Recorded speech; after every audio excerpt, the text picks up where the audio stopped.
ክቡራት ተኸታተልቲ ከመይ ቀኒኹም ሰላም ዲኹም በዓል ልደት ሓድሽ ዓመት ከምኡውን ጥምቀት ከመይ ሕሊፍኩሞ ኣጋጣሚ ቁሩብ ጥፊ ኢለ ሰላም ዲኹም እምበኣር ሎማዓንቲ ከዓ ኣብ ኣውደ ዓመት ገለ ካብቲ ዝሰርሕክዎ ናይ ኣጅቦ ኣሰራርሓ ምስ ሓምሊ ኣድሪ ከካፍለኩም እየ ክትፈትዎ ከዓ ተስፋ ገብር ናብቲ ስራሕ ቅድሚ ምእታውና ግን ናብ ቻነል ሓደስ ዝኾንኩም ሳብስክራይብ ግበሩ ኢኹም ላይክ ኣይትረስዑ ስለትገብሩለይ ከዓ ኣዝየ ዝመስግን ናብቲ ስራሕ ክሕልፈኩም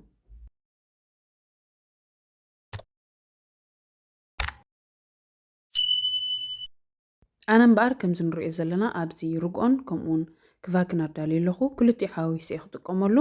ኣብ ገዛ ስለ ዝነበረን ኣጋጣሚ ዳ እምበር ዋላ በበይኑ ጌርና እውን ክንጥቀመሉ ንኽእል ኢና እቲ ርግኦ ጥራይ ክንጥቀመሉ ንኽእል ኢና እቲ ክቫክ እውን ቁሩብ ማይ ወሲኽና ክንጥቀመሉ ንኽእል ኢና ሓፍስ ዝበለ ስለ ዝኾነ ማለት እዩ ብዝኾነ ግን ኣነ ክልቲኡ ሓዊሰ ክጥቀመሉ እየ ከምዚ ረኣናዮ ንቐደም እዚ ክቫክ ገምጢለ ኣለኹ እቲ የጎርቲ ከዓ እዚ ርግኦ ከዓ ሶሪ ክሕውስ እየ ምስኡ ማለት እዩ ቁሩብ ማይ ጥብ ከብለሉ እየ ማይ ጥብ ኣቢለ ከዓ ክስኽትቶ እየ ሕጂ እንታይ እዩ ብዘይ ማይ እውን ክንገብሮ ንኽእል እንዲና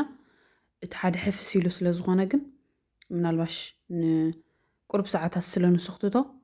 ምሕር እንድሕር ሒቢርካዮ ከዓ ፅቡቕ ስለ ዘይመፅእ ምስ ተሰኽተተ ማለት እየ ብኸምኡ ምኽንያት እየ ማይ ቁሩብ ግብሪ ኣቢለ ሓዋዊሰ ቅድሚ ምስኽታተይ ማለት እዩ ሕጂ ከምዚ ንሪኦ ዘለና ሰኽቲቶ ኣለኹ ክደን ኣቢለ ከዓ ንቁሩብ ደቃይቕ ከፍልሐ እየ ማለት እዩ ቅረይት ኣፍታ ቅድሚት ንሰዓታት ኢለ ብዝኾነ ግን ንቁሩብ ደቃይቕ ከፍልሐ እየ ከምዚ ንሪኦ ዘለና እምበኣር ፈሊሑ ኣብ መንጎ ከዓ ቸኪረዮ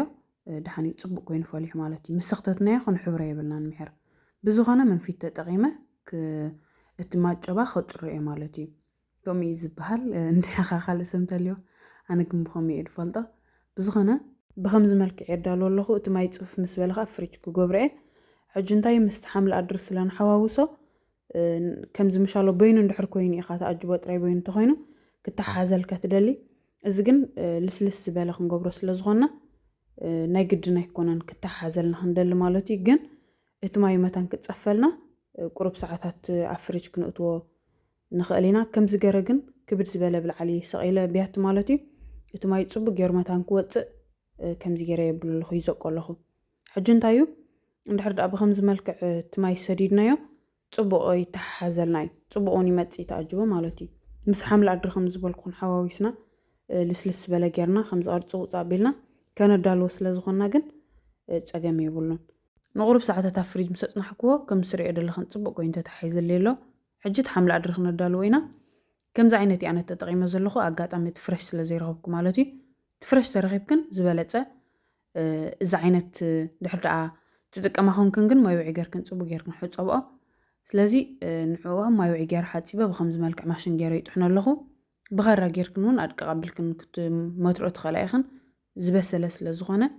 ብዙሕ ኣይከሸግረክን ክትመትርኦ ከለኽን ማለት እዩ ከምዚ ትሪኦ ዘለኹን ኣብዚ ባዴላ ኣርሲነ ፀኒሐ ሓንቲ ማንካ ናይ ፓስታ ጠስሚ ተጠቒመ ከዓ እቲ ሓምሊ ኣድሪ ኣቐዲምና ጥሓናዮ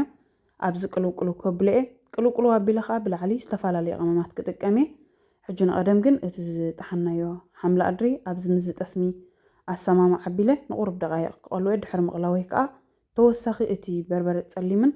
ፓፕሪካን ከምኡውን ጨው ቁሩብተይ ሓምሊ ስለ ዘይፃወር ውሕድ ዝበለ ጨው እየ ክገብረሉ ሕጂ እንታይ እዩ ሚጥሚጣ ክጥቀማ ትኽእላ ኢኻ ናብ ክንዲ ፐፐረና ማለት እዩ ሶር ፓፕሪካ ኢለክን በዚ ናይ ዝዓዲ ማለት እዩ ፐፐረና ማለት እየ ዝጥሕን ፐፐረና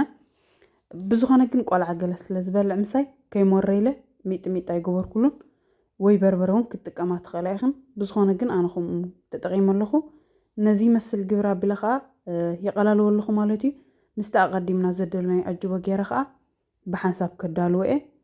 ያ ነዚኣ ትመስል ብሩኻተይ ክጥዕም መዓት እዩ ብፍላይ ከዓ እንድሕር ዳኣ ሓዲሩ ወይ ባኖ ወይ ቅጫ ጌርና ክንበልዖ ንኽእል ኢና ማለት ስጥራይ ምስ ቀይሕ ፀብሒ ገለ ዝቕረብ እዩ ድመስለና ንበይኑ እውን ክጥዕም መዓት እዩ ኣዝዩ ከዓ ጥዕናዊ እዩ ሓምሊ ኣድሪ ጥዕናዊ እዩ ኣጅቦ እውን ጥዕናዊ እዩ ስለዚ ብሓንሳብ ግብሪ ኣቢልና ሓዋዊስና ክንምገቦ ከለና ፅቡቕ በበይኑ እውን ፅቡቕ እዩ ማለት እዩ ብዝኾነ ብሩኻተይ ብላዕሊ ጠስሚ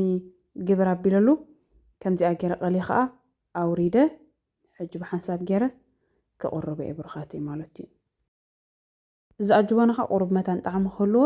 ጠስምን ከምኡውን ጨው ቁሩብ ገይረ ኣለኹ ከምዚ ግብሪ ምስ ኣበልክዎ ከዓ ጋይስ ሚክስ ኣስምዕ ከብለ እየ ማለት እዩ ፅቡቓተይ ቁርብ ተታሒዙ ተሪሉ ስለ ዝፀንሐ ብከምዚ መልክዕ ይሓስዮ ኣለኹ መታን ምቕራቡ ክጥዕመልና ሕሲ ኣቢለ ከዓ ኣብዛ ትሪኣ ዘለኽን በኣምሓርኛ ወደይ እንታይ እዩ ዝበሃል እዚ መቐረቢ ናይ ክትፎ ማለት እዩ ኣብኡ ጠስሚ ግብሪ ኣቢለ ከዓ ክቆርበ እየ